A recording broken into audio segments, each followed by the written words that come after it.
Howdy, all you delicious people. I'm here today to review the Grindhouse film, Death Proof. So, I went into this for like a number of kind of different reasons. One, because I just love retro things, and this is like a retro movie on top of a retro movie because it's a 2007 film that is trying to be a movie from decades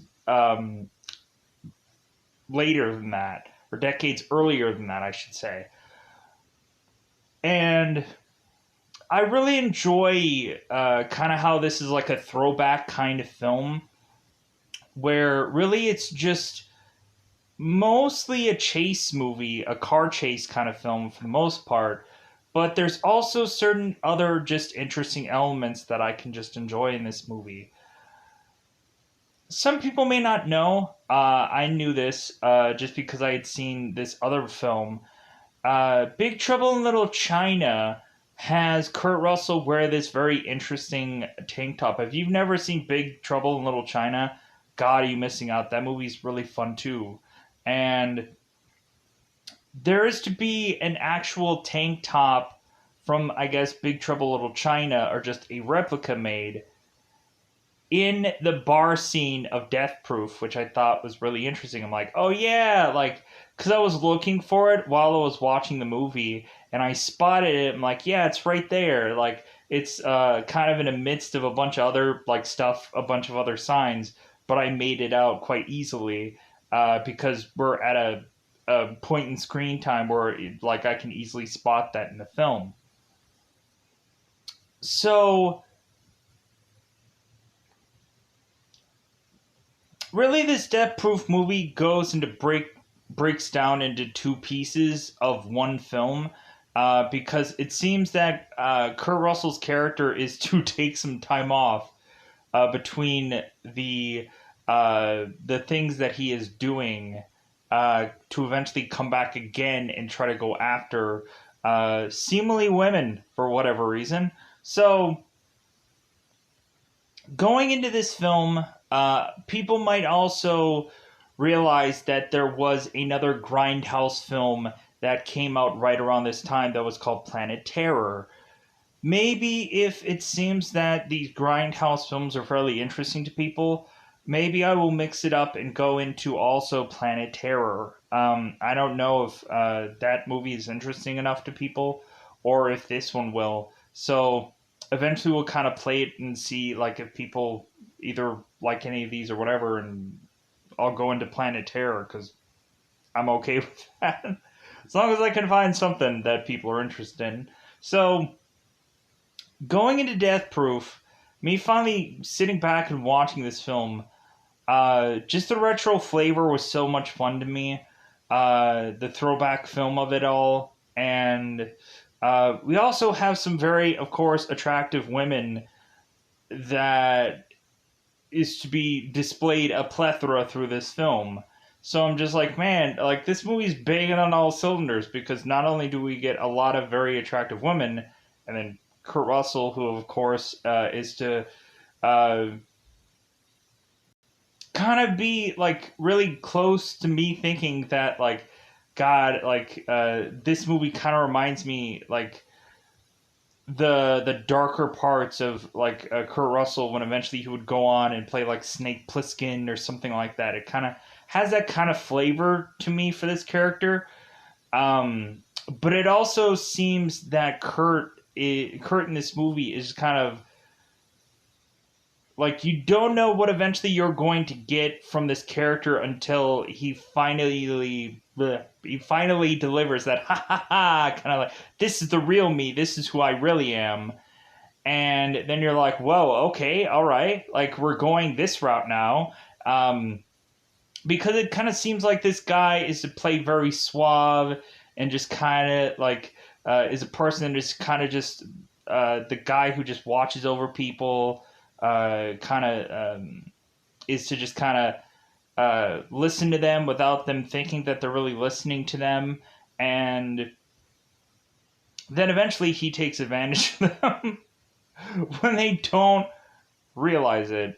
When eventually they don't like they aren't second guessing anything, because more than likely they're probably drunk or they just don't know any better, and you just get a lot of characters that just don't know any better, and Kurt Russell tries to take advantage of that for the most part of this film, which I thought was really interesting. So, teeing it up, what is this movie actually about? Well, it seems that we end up finding seemingly a group of girls consistently that Kurt Russell seems to bump into and then starts to follow them. It seems that he ends up like taking photos of them, kind of stalking them, and then eventually just follows them up into a point where he's like, okay, now I'm going to kill them with my own car, one way or the other. Because, of course, we have Kurt Russell, who is to fine tune his vehicle to create this vehicle that is to seemingly be 100% death proof. But the only way to get that real true advantage is to be in the seat of Kurt Russell's, because otherwise anyone else is just going to die at any point in around his car. Supposedly the big catch to him is to say that he can go and drive his car as fast as he can right into a brick wall and feel nothing, basically, or get out of this probably unscathed.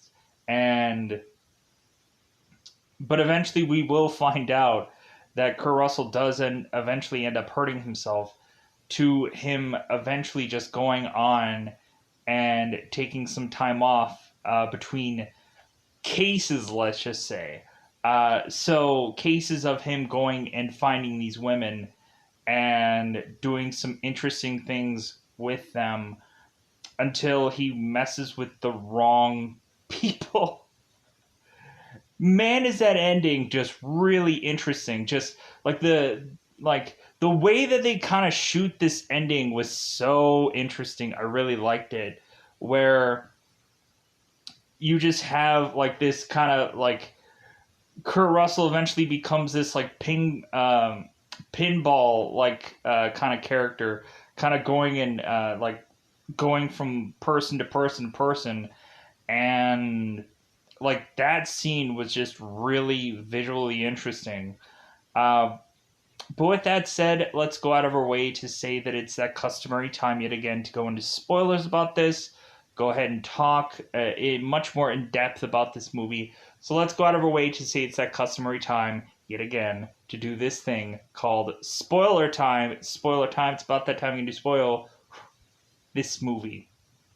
So, very beginning of the film is to just kind of be the setup for stuntman Mike, who's be Kurt Russell's character. Like, we really don't much see Kurt Russell in like how he eventually finds these girls and how eventually he starts stalking them, following them, and whatever. It seems like a lot of it is mostly from the perspective of the girl group. And then the second time around, we end up seeing the kind of the legwork that Kurt Russell is to really do for his case. Case sounds like he's a detective. Case sounds like he is to be a private eye or something like that. No. This case is to mean that this guy is to say, like, okay, these are going to be the girls that I'm going to, let's just say, get. Or kill, or whichever, in whatever case. So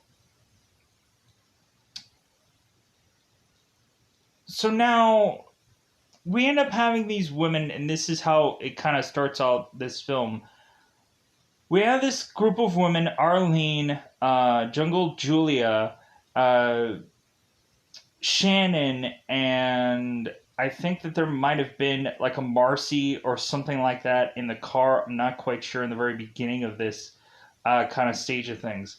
So we have these group of girls all going to this car, and they're just kind of like every single time they're to really just be in this car, they're mostly just to talk about boyfriends, or they're mostly just to talk about like their lives or their relationships or their whatever.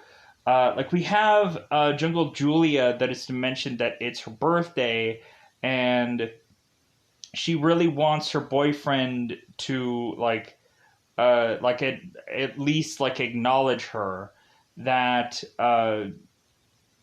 that it's her freaking birthday, so she should like be getting something, right? Uh, Something through basically just texts because this guy isn't really there for her. We end up also finding out that Jungle Julia is seemingly some radio personality, and it seems that there is to be a ton of billboards that they're to eventually pass. And every time that they are to pass these billboards, they're like woohoo! They're to just be like so excited every time they see these billboards. Eventually, uh, Julia eventually is to just be like, you know what, like, can we not do that every single time? And they're like, no, like that's what we always do when we see that sign. We woohoo. So you need to woohoo. So, so like, whoa, yay for the 18th time, because these billboards are all over the goddamn place. It seems to be like probably just um, a thing where it's a tax write off for the radio station or whatever that she's involved in. So,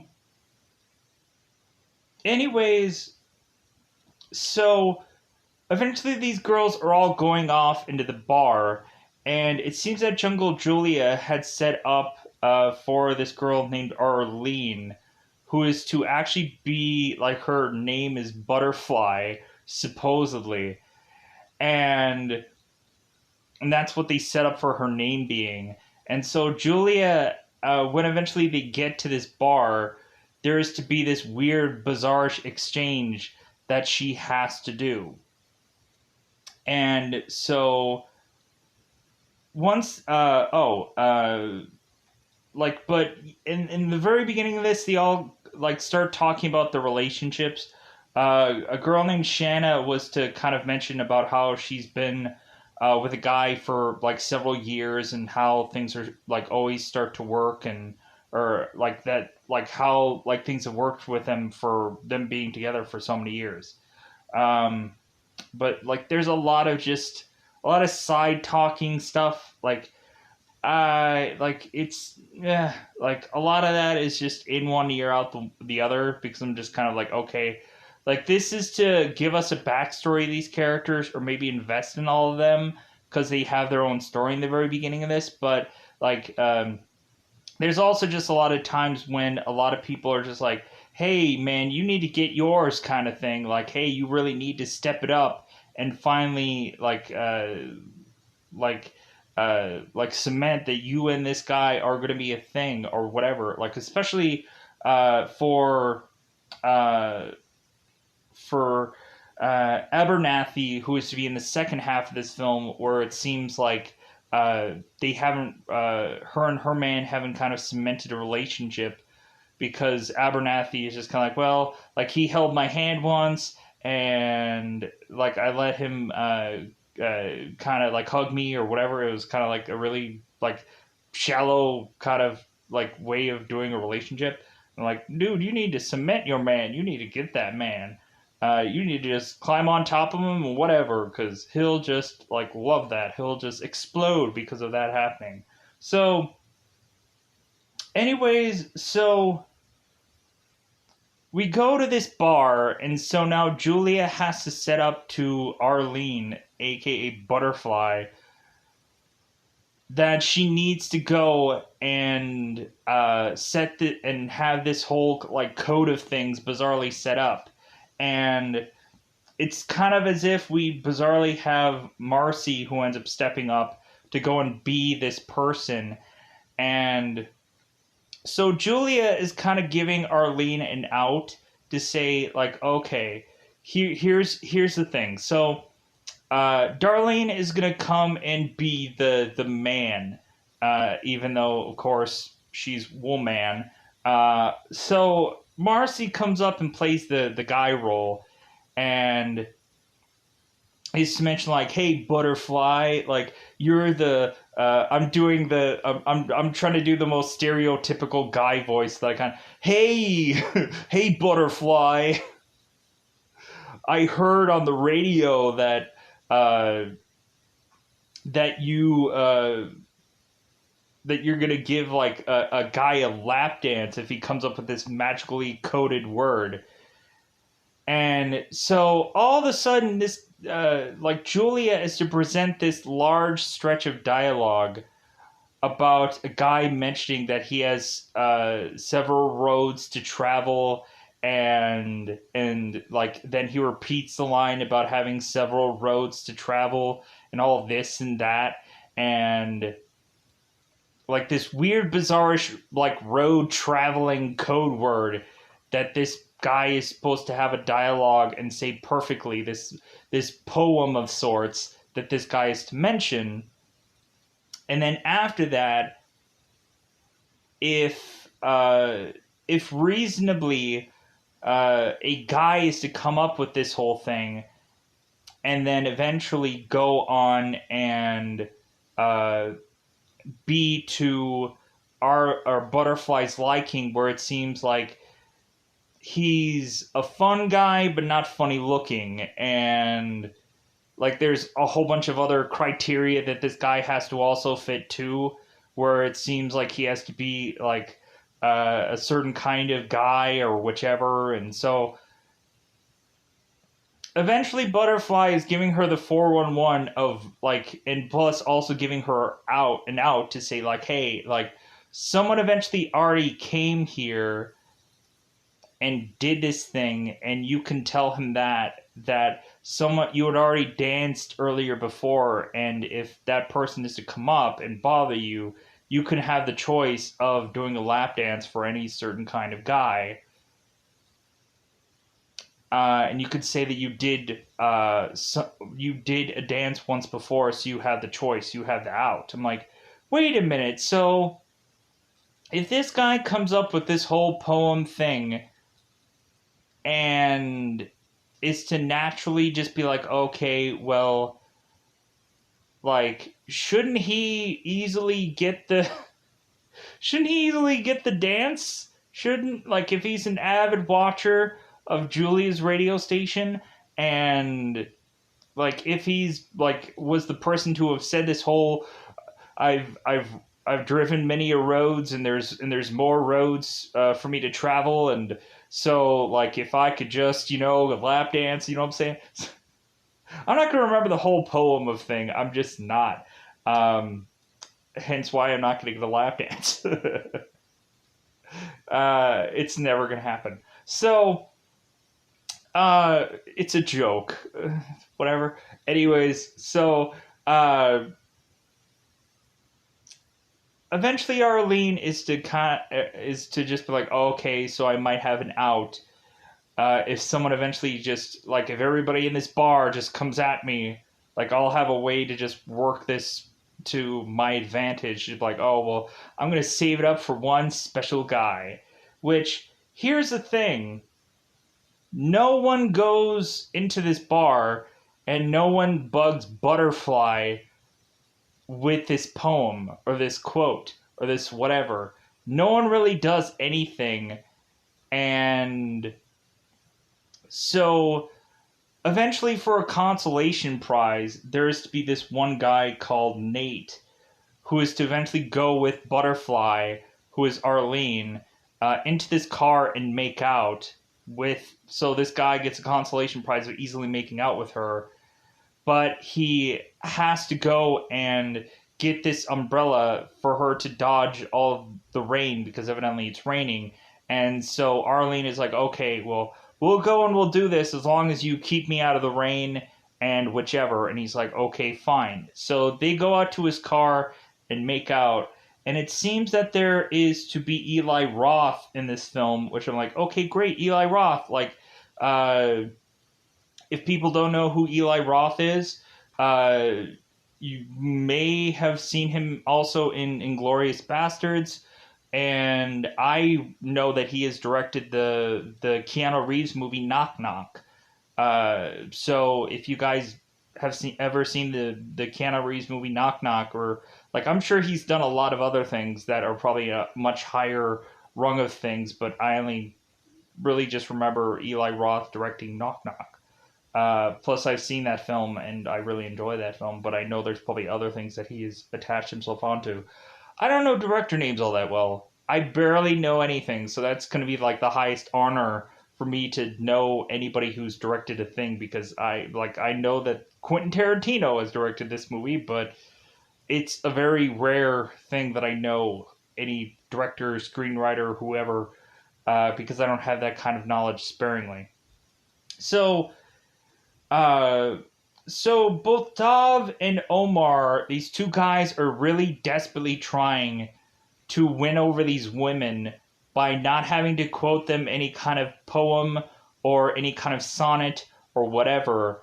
And instead, they're going and trying to slip beers into these women, or trying to get hard alcohol into them to eventually, while these girls are to be drunk, we have Eli Roth's character Dov, who's to say like, "Hey, like, how about we go and we put some Jaegers into these women, and then that'll eventually get them to like suck on my pickle or suck on my banana tonight." Because these guys are trying to like drink these girls under the table so that way they can go and like basically sleep with them, which is a horrible thing to do. And we also have stuntman Mike, who is listening and be like, what are you guys doing? What are you guys trying to pull? Because I don't think you guys are going to be pulling much, if you know what I mean, with especially stuntman Mike doing what he needs to eventually do also. So we have eventually stuntman Mike with his icy hot jacket and also his Pennzoil and any other kind of like logos or things that I guess he had been supposedly sponsored. Why does a stuntman need sponsorship? Like, I was kind of confused. I'm like, wait a minute, is this? Let me pause here for just a second. So, a little confused about that, but maybe in all actuality, maybe Icy Hot or any number of the things that are actually on Kurt Russell's jacket might have just been sponsorship for the actual film. I don't know. Maybe they kind of worked that in somehow. But maybe there also might have just been a thing that maybe I wasn't thinking about or whatever. So all of a sudden we have stuntman Mike, who's kind of listening into this conversation, and so all of a sudden there's to be this girl that ends up coming up to the bar, and her name is Pam. I'm like, oh hey, freaking Pam, Rose McGowan. Anyways, so Pam evidently used to mention that she's gonna get drunk, and so she's hoping anybody and the brother can go and help her get a drive home. And so immediately, Stuntman Mike just tosses his keys right in front of this woman, while Stuntman Mike was also eating some nachos. And so it seems like he's having like nachos and like club soda or something like that. And so Stuntman Mike is just like, hey, like, I'm more than willing to take you home, but here's the thing, like, eventually, like, I want to kind of work up to it to eventually just get out of here, because we have Stuntman Mike who's working up to eventually drinking a virgin pina colada, and, or I think that's what he ends up calling it, and so eventually this guy is to obviously go and be seemingly sober and going to this bar. And so Pam's kind of questioning him. It's like, well, why are you not drinking at a bar? Isn't that kind of weird? And some man Mike is like, oh no, like, if anything, I just kind of come here, like, eventually, like, paraphrasing it, he ends up really just coming here for the atmosphere And it seems like there's also to be like, he ends up pointing at the bartender, is like, yeah, like he's a real fun guy to hang out with. But it's like, yeah, like for him, it's just like, well, there is technically a mission here, but he's not going to tell this girl Pam about this mission that he's doing, that he's just following these women around. So, because he has like photos of them in his, like his mirror, his, or not his mirror, his, God, what is it called? The thing you flip down to eventually like kind of block yourself from the sun, especially if you like don't have sunglasses. You kind of like flip this thing down. I don't know what the car exact thing of that is. But anyways, uh, like the shade part of the thing that's right in front of you, that eventually you can kind of flip this little mirror, like, oh, hey, look, like I'm beautiful. Anyways, so Mike, Stuntman Mike is to eventually have to tell Pam what his name is, because she's like, okay, well, what's your name there, Icy Hot? So he's like, Stuntman Mike, and Pam is like, your name can't be Stuntman Mike. And so he's like, yeah, that's my name. Like, go ahead and check up with the bartender. And so Pam is like, okay, bartender, what is this guy's name? And it's like, Stuntman Mike. It's like, yep, that's his name. And so eventually then Mike is actually having to justify how he actually gone on to be a stuntman. He starts mentioning all these shows that he has been on and all the people that he had doubled, and Pam is like, I have never heard of these shows in my life. And obviously Stuntman Mike is like, to really just say, it's like, you've never heard of any of these shows, have you? And Pam was like, no. So eventually it seems that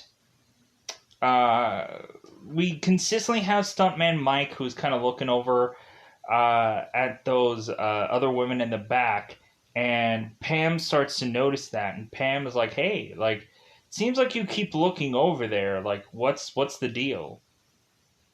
And Mike is like, you getting jealous? And she's like, no, I was just kind of wondering, like why are you continuing to eye yourself over there? And it seems that also Pam is going to also try and help Mike maybe get the attention of these women. So eventually Mike goes over there, and eventually he ends up kind of doing the one thing that no one else has done this entire night.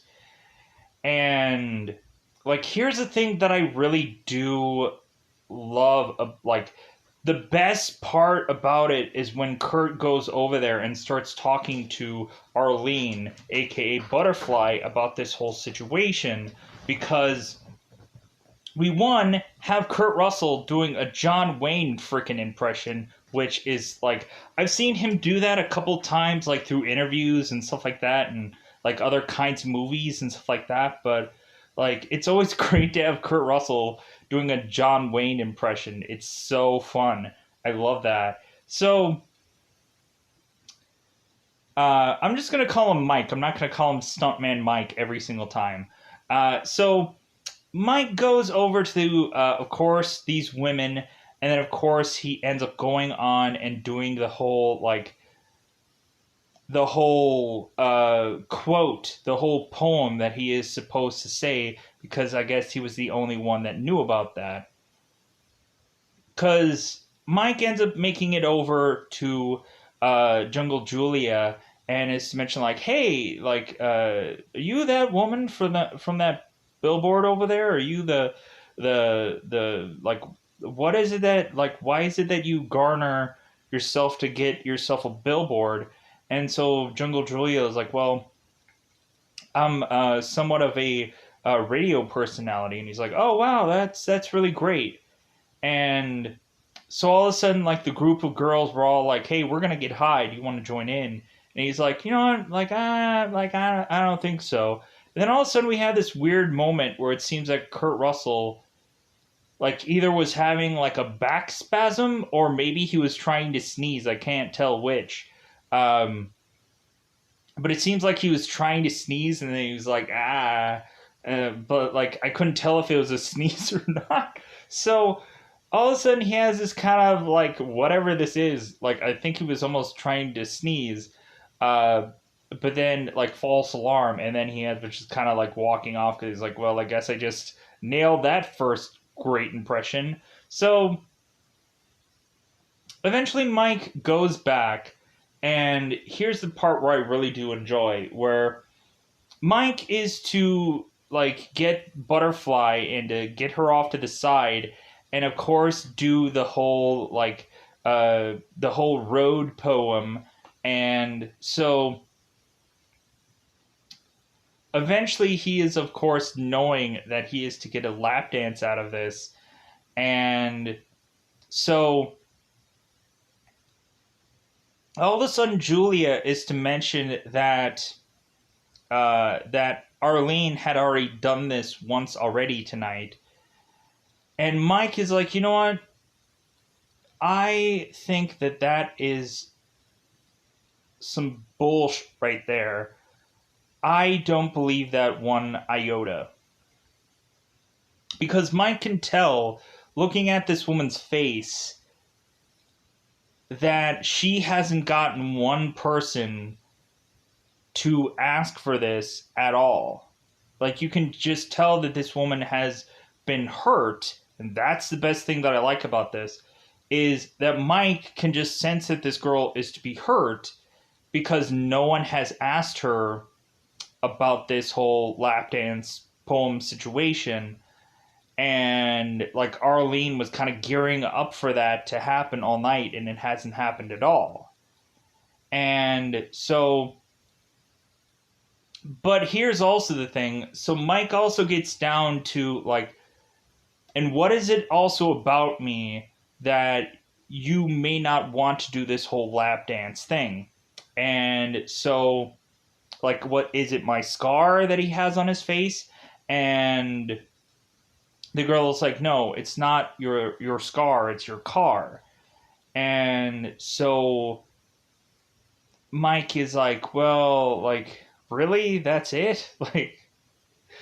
Like that's like my car is too intimidating for you? So eventually Mike goes into this stretch of dialogue where he's to mention like, well, you know what? There was this old like fashioned way of talking about things of where things would be like good in someone's book or it would be like bad in someone's book.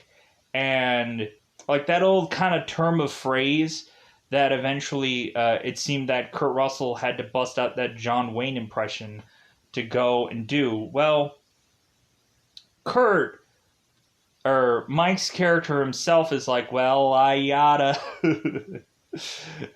That's not good in my book, or that's good in my book. And so Kurt Russell himself, Mike's character, is to actually have a book where he is to like make a list of people and put them into some certain kind of category to remind him that a person is to either be a good person or a crappy person.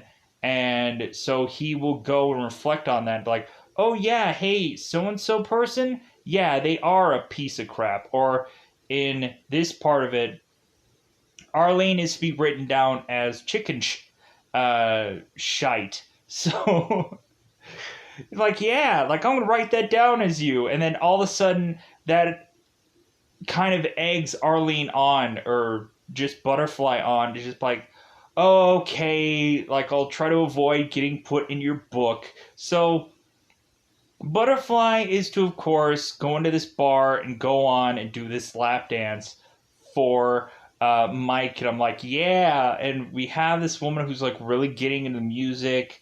And like you just kind of see her hips like swaying a lot. And really good dance, really solid, like kind of fun, interesting kind of thing where I'm like, man, like this looks really fun, like really fun like spot. So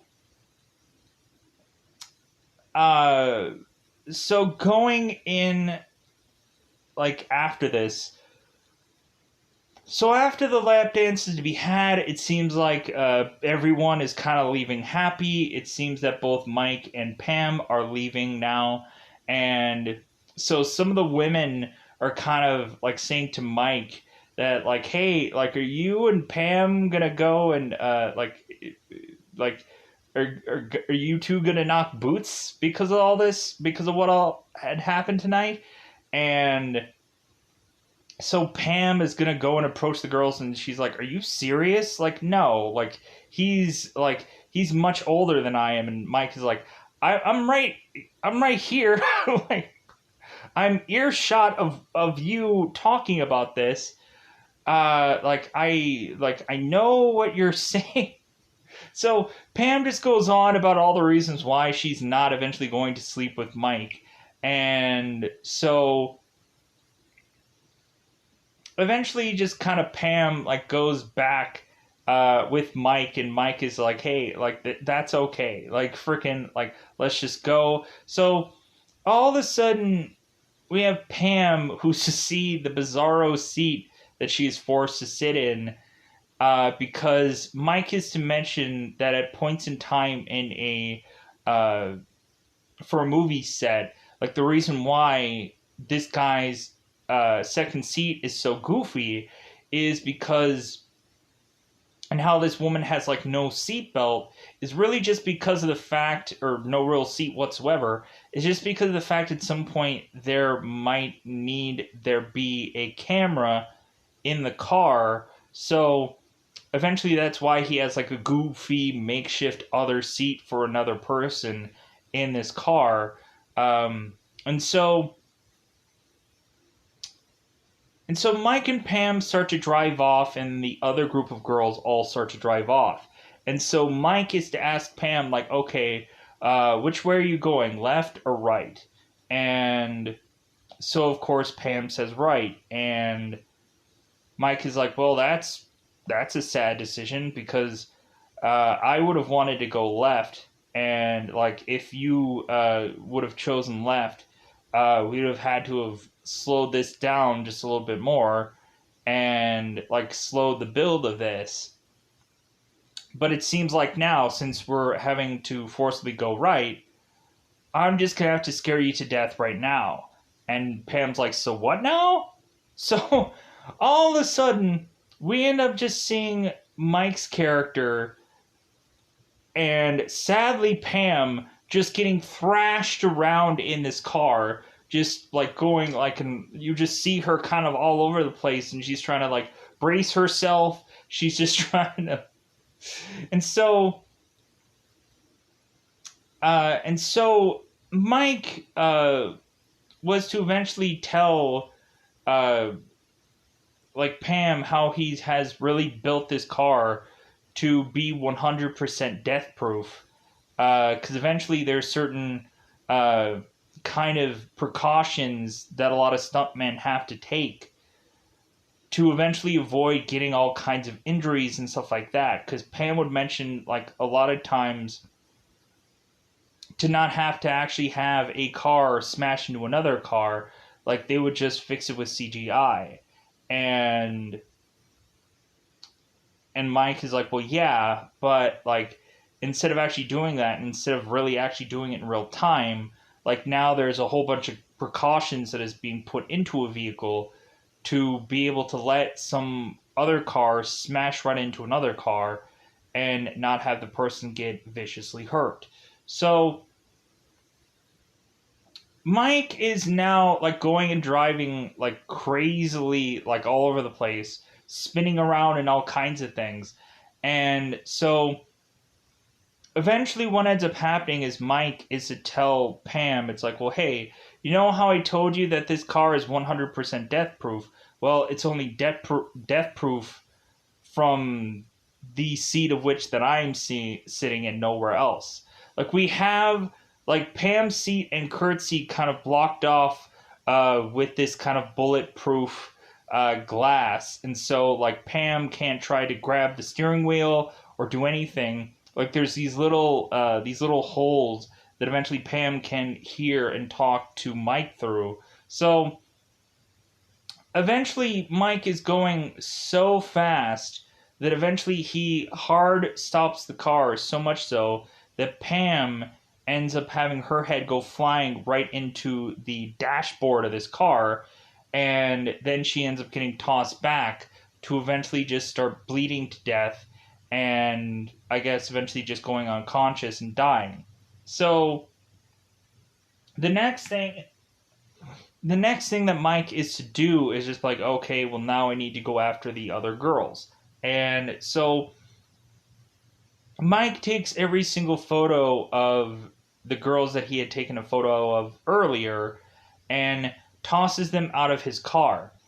Because eventually, when he is to bump into these girls the first time into this bar, they end up mentioning that this guy was to be at this gas station that they were at previously before. And they're like, oh, hey, yeah, I remember you. Like, you ended up getting out and, like, taking a cigarette or something, like, taking a smoke or something like that. And Mike was like, yeah, that was me. So, like, they knew him ahead of time, but, like, eventually when we get to the second part of this, we'll realize, like, how this guy approaches things at a certain way. So Mike goes on and is to eventually drive seemingly way ahead of all these girls, and then eventually spins his car and ends up turning around and turns all of his lights off and like turns everything off. And so all these girls are probably really drunk, and they're all thinking that they're eventually going to go home and party and whatever, and eventually get used by whoever guys that they are with. So Mike all of a sudden is driving his car ever faster and faster and faster within this dark stretch of road. And all of a sudden, we end up seeing like Mike smashing through this car, and we of course just see like legs go flying, people's face getting crushed under this wheel, and just freaking taken off. And we just see numerous people killed into this slow motion way of doing this film. And it just looks so crazy. And so eventually we have Mike's car who ends up flipping over. And so eventually what ends up happening is Mike is to be in the hospital with several amount of injuries, and supposedly the police officers, after kind of like hearing this whole situation and hearing Mike's story, eventually they're to make the consideration of like, well, I don't think that this guy hit these women on purpose. Like, I think it must have been some kind of accident. And like, obviously these people were going like 200 miles an hour, and it was just a big huge accident. But all this, like, eventually the deputy and sheriff are kind of talking about this, and so eventually the sheriff makes the consensus. If it seems like they end up finding this Mike guy again, to be in this kind of accident or in familiar territory yet again, then they are going to take this guy and force him to freaking get out of Austin, out of Texas, with whatever he's doing, because they'll believe him now, but like if he eventually continues to do this kind of thing, then eventually they might be thinking that he is premeditatively like killing people. And so they're just like, well, there's no way to pin, there's no evidence, there's no nothing to accuse this guy of anything. So like they basically just say, if this seems to be in a familiar territory again, they're going to just boot this guy out of Texas. So seemingly a year or so later. So and it's interesting because the nurse that was to take care uh of Kurt Russell's character was the nurse from Planet Terror, which I thought was interesting. Because I've seen like trailers of that. I don't know if the girl who ends up playing Pam, who's Rose McGowan, is also the one-legged girl in the other Planet Terror movie. Because I don't want to say that, and I'd be probably wrong. But anyways, she's also like blonde in this movie, and she has like black hair in the other film. So I believe so going into the second parter of this, we have this kind of gap in between times. So now we have these other group of girls who are to be, of course, Abernathy, who of course is Rosario Dawson, which a lot of people will probably know from a lot of the Marvel Netflix series of things. Uh, and Zoe Bell is to supposedly just be herself, which I was like, oh, okay, so like that's kind of interesting to eventually have like this stunt woman who's just to play herself, because why wouldn't she? Uh, we have another girl named Kim. We have a girl named Lee, who's Murray Elizabeth Winstead, and oh, we also had Quentin Tarantino in the bar sequence of the first film uh, to eventually kind of give some like credentials or whatever to Mike's character. Uh, but he was kind of like scarcely in that whole like scene. So yeah, I think I covered most of the women in this second scene here. So eventually we have this other group of girls who are, I guess, to pick up one of their friends, because a lot of these women are to be either stunt women or stunt drivers or stuff like that. And eventually, like Zoe, I guess, is kind of uh, eventually just kind of making her way back to the States, I guess. So eventually, what ends up happening is that these girls end up going to this convenience store because they are to look for this Allure magazine that is to actually have supposedly uh, Lee's face in it. It doesn't have any articles or whatever. It just has her weirdly just a picture of her in the magazine where it's like, oh, hey, she's in there. Like, is like that just seems so random. It wasn't for an ad. It wasn't for. It was just her photo was weirdly in the magazine, and so uh, all of a sudden the guy who's at the counter is to say that they have a certain Italian version of some Vogue magazine, and so it seems that like, hey, we really like this guy has some kind of private stash of other magazines. Like, hey, maybe we should buy this from him. So these girls are all going off and going to this convenience store, and so and they were supposed to get some like sugar-free Red Bull or all this kind of goofy stuff. So eventually, while Kurt was watching both Abernathy and kind of Lee listening to music in this car, we all of a sudden have Mike, who is to just kind of like see how much of this girl is a sleeper or a heavy sleeper, Abernathy. And so he ends up kind of is to like light a smoke, and then eventually he ends up kind of looking at this girl. So he ends up going on and is to like kind of like gently touch this girl's toe, and she just kind of moves her feet, and then all of a sudden he's like, okay, she didn't move. So all of a sudden Kurt, like with like his mouth, gets really up close to this woman's feet, I guess to like lick her toes or something like that, weirdly, while Lee is listening to music and can't be bothered. So all of a sudden we end up having Kurt after it seems like Abernathy is to kind of like wake up from him like doing something weird with this girl's toes, all of a sudden Mike pretends that he is to drop his keys and go and pick that up. And so Abernathy used to get ticked off because she thought that supposedly Mike had bumped into her feet while going and trying to retrieve his keys, which that's not what he did. So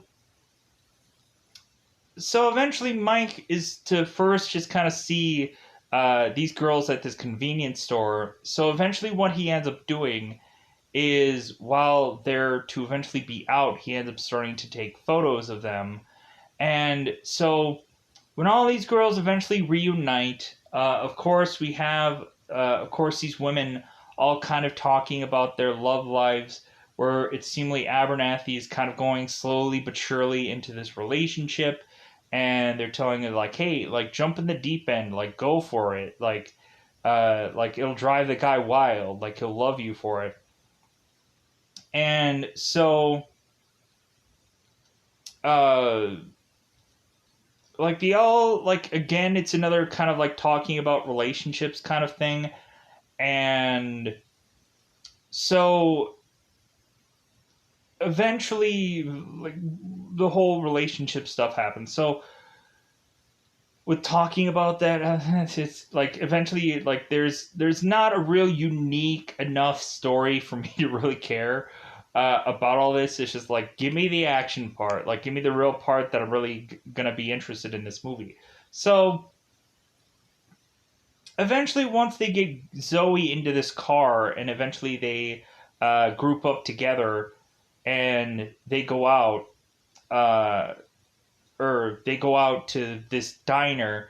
Zoe is to have this plan that now she's in America, she desperately wants to find a certain kind of car that is to be a certain kind of engine within it.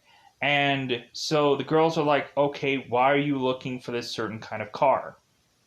So evidently, this girl is to look for this car that is to be white, and I think it's a Trans Am, and I think it has a certain kind of engine, because this movie or this car is from some movie. Like this kind of car is from this movie Vanishing Point, which never have I seen this movie. I never have, but it is kind of interesting to eventually want me to go into watching Vanishing Point, and maybe I'll go into watching that. I don't know. People might not even know what it is or whatever, but uh, but I don't know. That's kind of interesting. So eventually, I'll check that out at some point. It doesn't matter how old the film is. I'll go and check things out, because these women are just talking about how great of a car movie this was, and I'm not a car person, movie, whatever kind of like. There are certain things where like the story is interesting enough to where like the story will get me much more so than just be like, oh man, car chase. So which may not be 100% evident here in this movie. But anyways, uh, so they are to go after this Vanishing Point car, and so their thing is they're going to want to try and not exactly buy this car from some guy. They're going to try to test ride it and and then beat the crap out of it and then give it back to the guy without him really knowing. So it's kind of like the whole Ferris Bueller thing where you have the valets that end up like going and joyriding this fancy car and then giving it back to Ferris Bueller with tons and tons of miles on it without him knowing. So all of a sudden, we have uh, we eventually have these characters that go and find this car owner who is to be Jasper. And so what they end up doing is we have both Zoe and we have both Kim, who are to basically have the other girls as collateral for them to test ride this car and then come back with it. And so we have Abernathy, who is to just be like, hey, like, why are you guys wanting to desperately just test ride this car? And because Zoe is like, well, we're going to go and we're going to do something more than just test ride this car. Because Zoe's plan is that she desperately wants to do this one trick that she does with this car, where she goes and straps these belts and then hangs onto the hood of the car while Kim is going as fast as she can. And so that way Zoe can get as much pleasure as she possibly can while just having also this adrenaline rush. So, like, they end up calling it some weird, like, ship name, some weird, goofy, uh, like, uh, like, some kind of weird, I don't remember what it was actually called, the game, but it was some weird, like, captain ship or something like that, or some weird, goofy, like, weird sailing kind of thing name or weird whatever. So uh Zoe is to mention this game to Kim, and Kim's like, like, we were never going to do that game again. We were never going to do that. And so Zoe's like, well, yeah, like, I know, I get it, that we were never going to do this kind of game again in my country where I'm from. And so, because here's the thing. So when Lee was to talk to Zoe, she was to mention that this girl is Australian, and Zoe's to mention, like, I'm from New Zealand. And so there was that whole moment where, like, they were to tell Lee that, like, hey, like, you shouldn't have inappropriately, like, said where you think this girl's from, where she's not actually from that. And so it's like, oh, well, she didn't know. She didn't know any better. So they just kind of played with her and just kind of played with Lee. So eventually they're wanting to play this Captain Ship Hook whatever game, weird thing that they're doing. And so they're trying not to tell Abernathy that. And so Abernathy is just like, well, hey, how about we do this? How about, because Abernathy is like, I am going to talk to this Jasper guy, and I'm going to make it so appealing for him to want us to have this test ride, and supposedly Abernathy is going to, in some way or another, make it seem like Lee is going to give Jasper some BJ, like, while they're gone doing this, like, to allude to it that supposedly she has been in basically some uh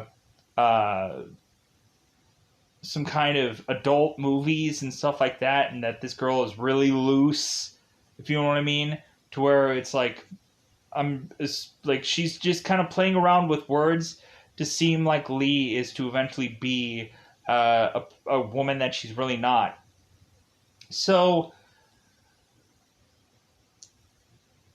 these girls end up going off and doing this Captain Ship weird game. So what ends up happening is Zoe's getting this whole thing prepared, and Abernathy's to understand what eventually this is. So Zoe is trying to get her belt from Kim, and Kim's like, dude, I'm not gonna give you my belt.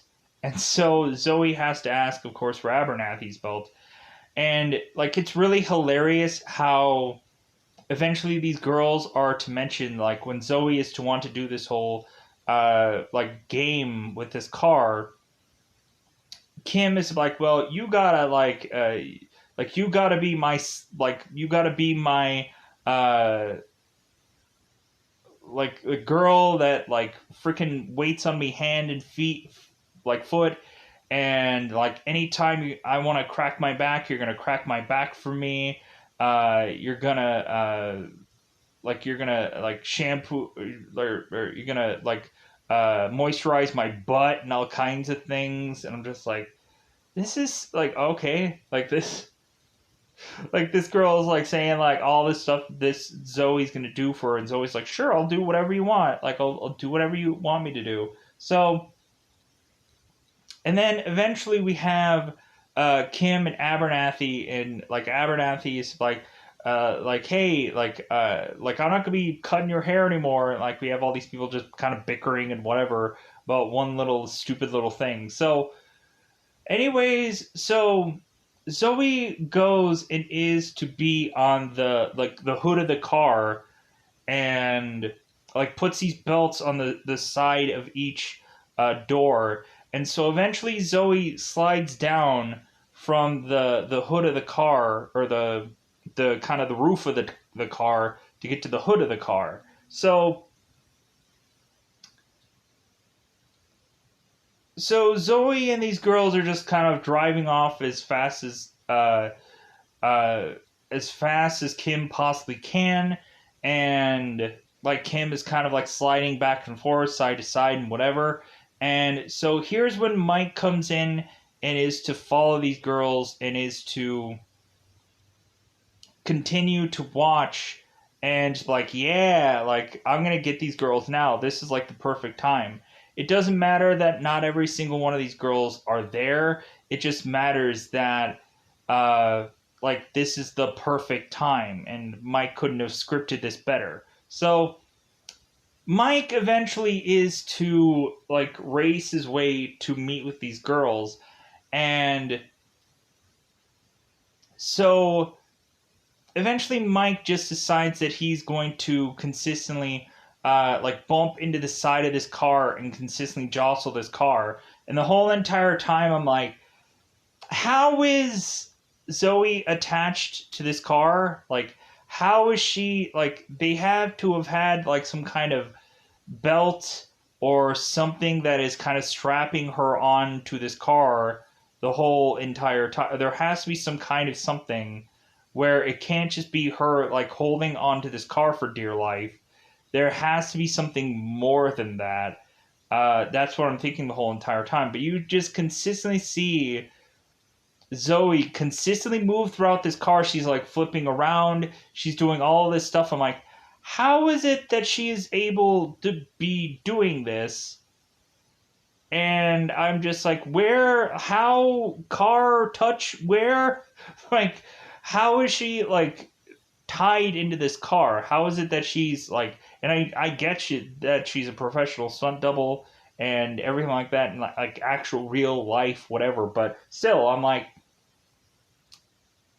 I would just be like, I would, if I were, like, anybody, Quentin Tarantino or anybody, I'd be like, yeah, I'm not gonna just trust that like Zoe is just gonna be okay like on that car, and I'm naturally assuming that like hey man, of course, like that's stupid to like risk the life of our uh of a star of ours during this film, like no. So, but like here's also the funny story where like supposedly Zoe is supposedly supposed to be this cat. Like we had this whole story where Abernathy was to take some kind of photo, and Zoe was to consistently tell Abernathy to back up consistently. And so all of a sudden Abernathy was to back up so frequently that she was to almost go and fall into this like supposedly like 7 foot ditch of a thing. And Abernathy's like, well, hey, if I would have fell in there, like they would have needed a helicopter to get me out of there. But uh if Zoe would have fell in there, she would have easily just landed on her feet and would have been like, oh hey guys, I'm okay. And so and also Abernathy would have like hurt herself where Zoe would have been perfectly fine. And there's proof of that like within this film that Zoe is going to be completely fine. So uh so Abernathy is to mention like how like she would have hurt herself or whatever, but then because Zoe at the end of this, she ends up falling in that little spot, or she ends up falling in that spot not paying attention, even though Abernathy had already warned Zoe about it. Zoe still fell, and she was perfectly fine. So, so that was kind of the funny thing about both Abernathy and Zoe having this little dialogue, which is kind of very familiar, reminiscent to here, with their whole kind of like side stories that they have in this movie. Uh, so eventually, what ends up happening is like Kurt is continually bumping off to the side of this car, smashing into the back of this car, and Zoe is trying to hold on for dear life because I'm sure she has amazing grip strength, anyways. To where it's like, no, man, like my freaking grip strength is on freaking par. Like they could have jostled this car to the cow come home. Like I have amazing grip strength that there's no way that I'm going to be flying off this car anytime soon. So, so going in here, so eventually Kurt just keeps bumping and crashing into this car till eventually having him finally just decide, well, like at some point that Kurt is to just realize, you know what, like, hey, you know what, girls, it was fun, but like I'll call it a day. And so all of a sudden Kim is to go and whip out this gun and shoot Mike, because there was to be this whole story also where Kim was to talk about that like she always wants a gun to protect her, or at least some kind of knife, because like Abernathy has mentioned, like, well, if you have pepper spray you're going to be just as safe. And Kim is like, nah, like if anything, I'm not gonna go and get jumped by some guy and just give him a skin rash. Like, no, like if someone's gonna jump me, I wanna know that I'm safe, or I'm gonna hire some guy that has a gun on him, and so that way I don't even have to deal with that stuff whatsoever. And this guy can just shoot whoever and I'll just be fine. So uh, so Kim tosses her gun, starts shooting Mike's character, and so all of a sudden Mike is to get shot in the arm, which basically after that happens, just kind of all of a sudden makes his character drastically change from this overly confident guy to now like running for his life. And so all of a sudden we have Mike who crazily gets back into his car. And so Kim and Abernathy are like, oh my god, like that was a crazy situation. And Kim mentions that he pulled a gun on the guy. And so eventually Zoe comes like popping out of this field to just say, hey, I'm fine. And so they're like, well, of course she's fine. Like she could have like flew out of this car like 100 feet and just like really smash it. Like she would have been fine. She would have been completely fine. Like weirdly. So like to just show how like durable this woman is, which I thought was just a fun, like that was the funnest part of this movie, was just to like showcase how like really strong and how durable like Zoe was. The little stories and stuff like that going into this movie. So eventually the girls are just like, hey, like should we go and go after him? Should we go and get him? And Kim is like, heck yeah. So eventually Zoe's to grab this pipe and is to go and hop like one leg into the car, and like she's riding this like this door like it's a horse. And so they end up driving off to go and chase after Mike. So all of a sudden Mike is to go and have this like wild turkey or something like that, where he opens this bottle and he ends up drinking it a lot. And then all of a sudden he's like, dude, I gotta man up. And he pours the alcohol into his wound. And so he's like, ah! So we just start to see this character slowly but surely start to turn.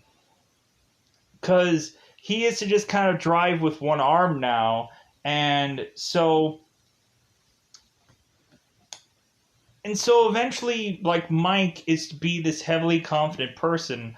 All of a sudden, we consistently have Kim in her car just really consistently going after Mike's. And she's consistently, like, playing this off, this whole car chase thing, like she's basically like a guy doing a woman, and like consistently like thrusting into Mike, and she's like, yeah. Let me slap that butt one more time. Let me slap that. Let me get a little slap. Let me get a little. Let me tap that butt one more time. Let me just tap that mother. So we just have Kim playing this up like it's some weird sex like scene going on, and so Kim is chasing after Kurt Russell's character. Kurt Russell's like, oh my god, like I need to figure out some way to get out of this, some way to. So eventually he goes into traffic and is like pushing cars, and they're spinning around, but like Kim just is too good at being able to kind of maneuver through these cars like Mike is. So eventually we get to a point where Mike is like, because like Zoe eventually does go alongside of Mike's car and starts bashing him with his pipe.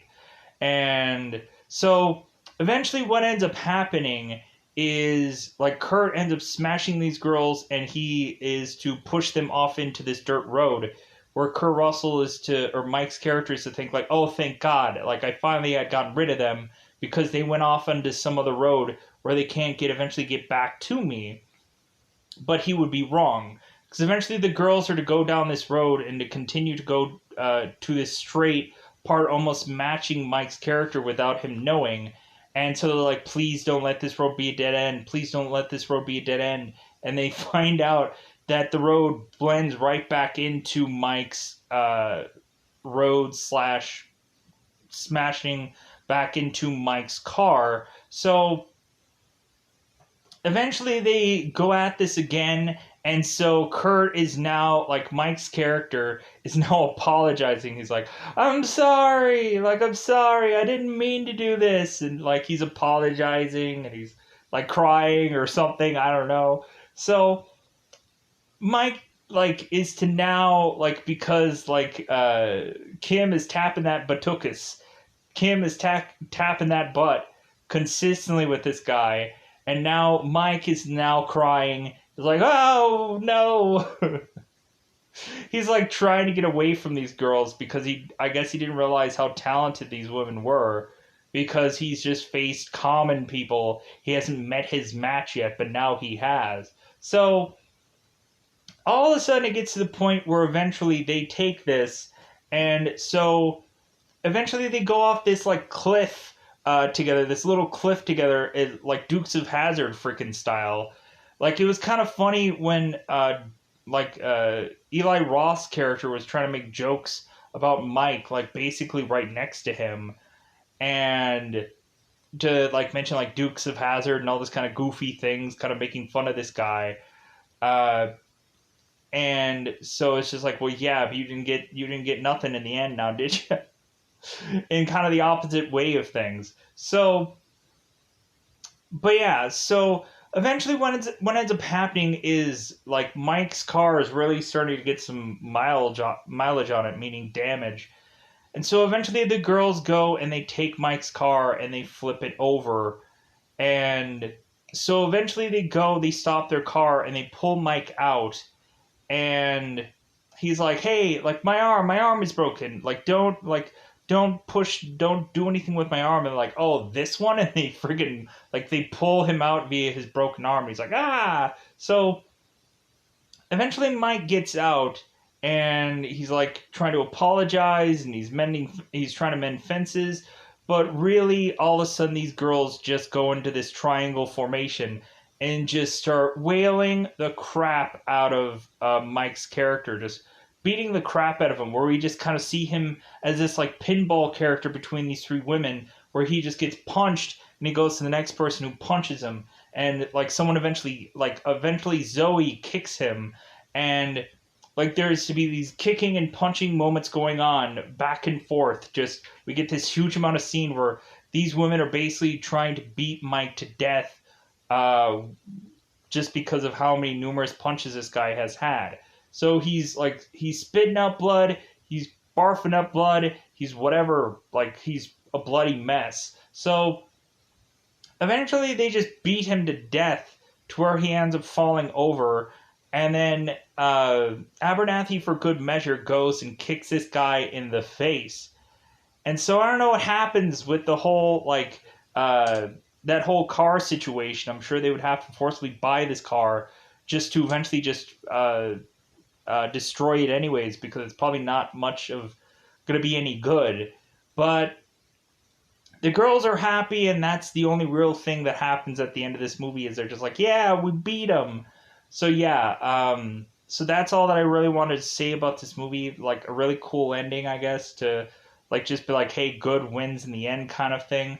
And so hopefully I got most of this movie out. I said most of it, but also I'm gonna get the heck out of here so I can review other things. So goodbye, everybody. And plus, also this is a really long review for probably how long that this movie actually was. So I'm gonna get out of here. Goodbye, everybody. Goodbye, everybody. Hopefully I got everything. Hopefully I mentioned most of the stories or whichever.